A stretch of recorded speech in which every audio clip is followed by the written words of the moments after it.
Let me let you guys in on a little secret. You literally have to fail your way to the top if you didn't already know.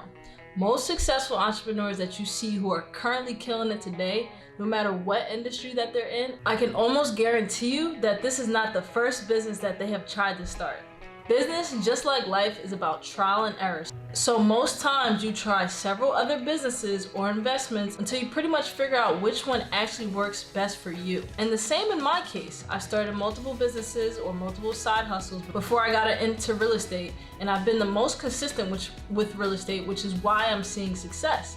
So in this video, I'm gonna expose myself and tell you guys all of the businesses that I've tried and failed, in hopes that it might inspire you and inspire others, to keep pushing in their current entrepreneurial endeavors, because this journey is not easy, but it's really a marathon. So stay tuned. What's up, you guys? My name is Lillian Chukwueze, and if you are new to my YouTube channel, welcome to the family. I drop multiple videos every single week about real estate, entrepreneurship, and investing. And all I ask is that you hit the like button, subscribe to my channel if any of those topics interest you, and of course, hit the notification bell so you don't miss when I drop the next video. So guys, I'm gonna lay it all out there for you so you can get a better understanding of how things started and all of my failures all the way until things are to today, and how I plan to progress in real estate. Now, first up, my first business was MLM, multi-level marketing. So I started this business in my college dorm room. We all love the college dorm room stories. And it really gave me the fundamentals of building a business, from prospecting to, building and managing a team, leadership, accountability.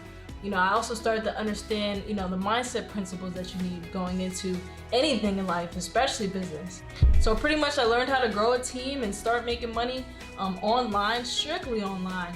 And this was my first, business venture. It was also my first business venture online, so it was really, really cool. I did some cool things. I even traveled to Vegas for the first time, and I was even underage. I don't know why I went. It was just, it was business. We were hyped, we were excited. It was a business, event.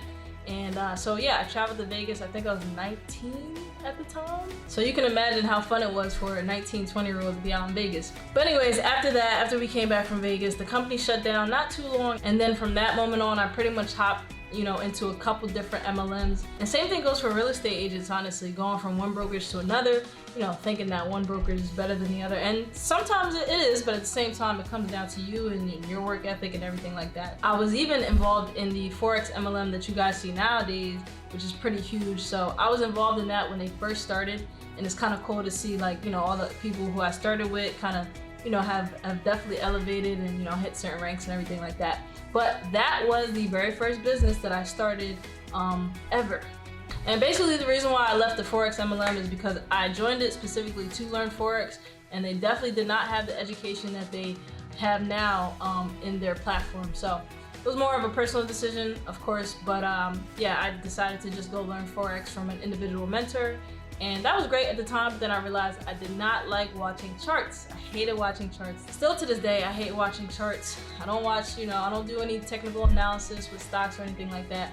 I'm a long-term player, so whatever I invest in is gonna be for the long term, because I don't got time, when it comes to stocks and Forex and, all that stuff, I don't have time to watch the individual, everyday, day-to-day stuff. So that's, that was my first venture. Now, my next business was a nutrition coaching / personal training type of business.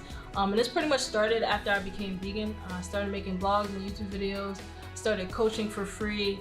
I made a couple different ebooks. I put a lot of time and energy into this just because it was a passion of mine. Once I became vegan, I wanted to tell the world. I wanted to tell my friends and family.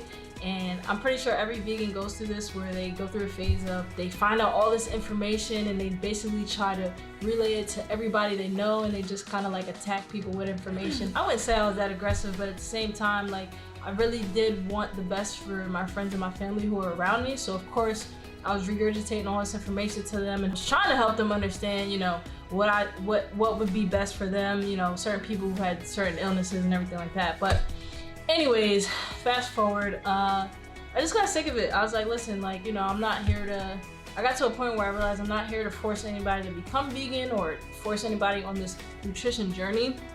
They have to kind of realize it themselves. So basically that's, I guess that was kind of part of the reason why I stopped. I was just kind of like, man, people just don't get it. But in reality, everybody comes to their own realizations in their own timing, and that's okay. You know, I wasn't born vegan, and you know, I'm still not here trying to force people to be vegan. I do think it's the best way to eat, but again, that's a whole nother story or a whole nother topic. But yeah, my second business, or my next business, was, you know, being a nutrition coach. Now, my next business was actually a digital marketing business. So I learned from a guy named Billy Jean. You guys might know him. I dropped 5 stacks on this program. I've dropped $5,000 on this program to learn how to start and run my own digital marketing agency. So yes, if you guys haven't learned so far, I am never opposed to investing in myself and my own education, because if I can invest $5,000 and I can make $100,000, I mean, the ROI is there. I'll never, you know, I don't hesitate when it comes to pulling the trigger on courses. I might be a course junkie, but anyway, back to the business. So yeah, I started this digital marketing agency where I'll be running Facebook, Instagram, and YouTube ads for companies to basically bring them in more leads.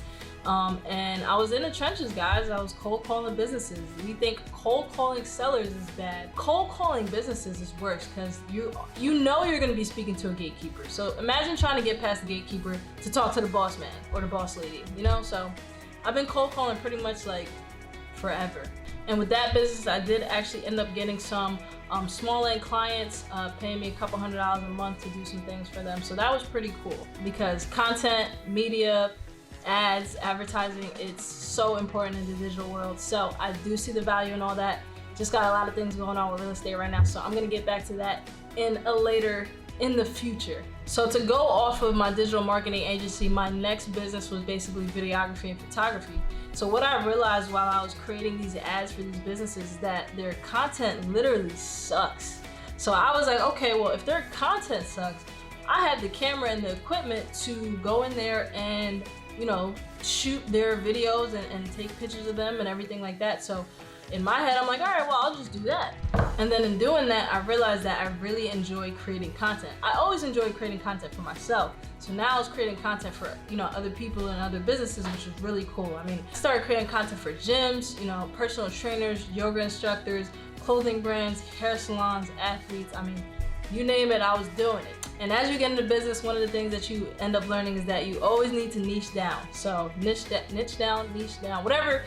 Figure out a niche that works for you. I was all over the place, so that wasn't helping with my business. That meant that my mind was all over the place, my business was all over the place. That's just a random pro tip. So basically, after I started doing videos and photography, I got really heavy into basketball videos, just because I'm a basketball player. I played pro basketball overseas after college. I played all through college and high school. So naturally, I had a group of people. I had all these people that I knew that played basketball and needed film and footage and everything like that. From high school kids to college kids to pros. So naturally, it was easy for me to just pitch my services to them. Honestly, I would get more people reaching out to me just from, you know, being on Instagram, showing what I was doing. That's pretty much how I grew with doing videos in the basketball niche, I guess. But anyway, after that, I finally got into real estate wholesaling.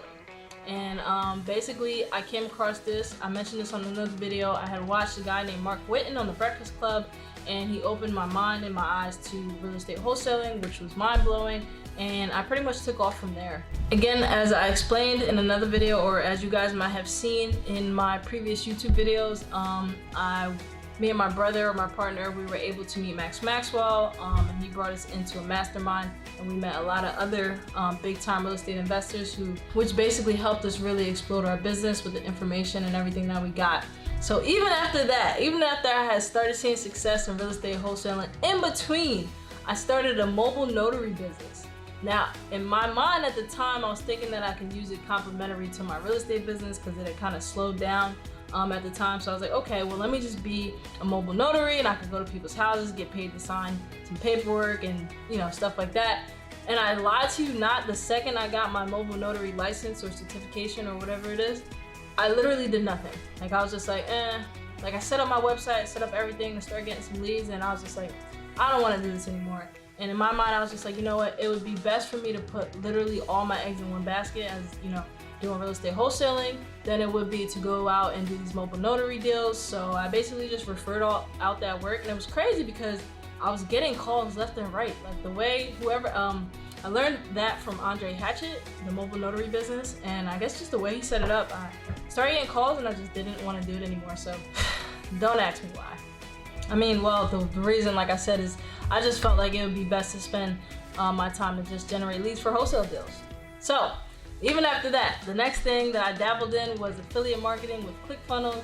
And if you guys know ClickFunnels, oh my God, it's a whole rabbit hole that is just crazy. And again, I got into the ClickFunnels thing because, you know, my wholesaling business was kind of slow and I wanted to figure out a new direction. Not necessarily stop wholesaling, just figure out how, you know, a different type of approach, basically.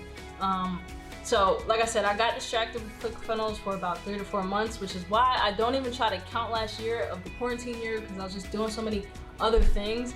I wasn't even working my real estate business the way I really should have been. But anyway, it was not a complete distraction because I learned a ton. I sharpened my skills around online marketing, you know, around learning how to create hooks, stories, offers, social media marketing, creating funnels, driving traffic, the whole 9.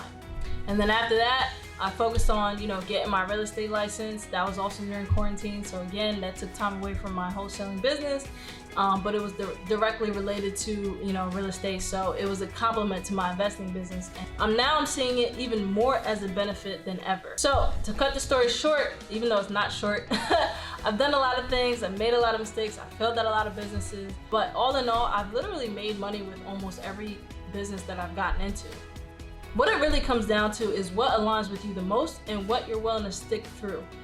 You know, you gotta decide if you're willing to stick through the good and the bad times with whatever vehicle that you choose. You know, even when you're doing something you believe in or that you believe aligns with you, even then, sometime down the line, you might feel that it no longer aligns with you, and understand that it's okay to change. I really think sometimes people get too stuck in something that they know that they literally can't continue to do anymore. You know, they just don't have a passion for it anymore, or whatever the case is, and they feel that it's hard to change. It's hard to switch gears or change when you've invested so much time and money into something. I mean, I've literally invested tens and thousands of dollars into certain specific education that you know, carries along into real estate, but not directly. So you kind of got to let things also marinate before you hop to the next thing. You don't want to be hopping from one thing to another. I learned that back in my heyday that, you know, you'll never see success if you keep changing lanes. So you got to kind of let things marinate, think about what you actually want in the long term, and decide whether you're willing to stick through the good and the bad in whatever vehicle that you choose. Never jump from one thing to the next because you think it might be a little bit easier. I can tell you guys from experience, if you haven't learned yet, nothing is ever easier. No matter how easy it seems, it's not easier. So if you think something is gonna be easier, don't let that be the reason why you know, change into that. So it might help if you ask yourself, can I dedicate 10 years to mastering this business or this craft? That's pretty much how I look at real estate now, because I've literally dedicated double that amount of time to basketball in order to become a professional basketball player, which didn't really yield me much money, but was an amazing experience. So I'm just taking that attitude and that work ethic and applying it to real estate. If I give real estate 10 years of solid, continuous effort and be disciplined, then I know I'll see an excessive amount of success. So at the end of the day, you really got to be disciplined in whatever you do. Be willing to give it time and be patient, and just understand that it's okay to take steps back in order to take more steps forward. Also, you got to have self-awareness, and don't worry about the critics, because honestly, your biggest critics won't be able to do half of what you do. So guys, I hope that video was helpful. Hopefully you take that into consideration when you feel as though you need to make a change in life. Don't feel bad. But as always, if you did like the video, please go ahead and hit that like button. Subscribe to my channel if you haven't done so yet, and hit the notification bell so you don't miss when I drop the next video. And also follow me on Instagram and TikTok. Until next time, I'll see you guys later. Stay safe and stay blessed.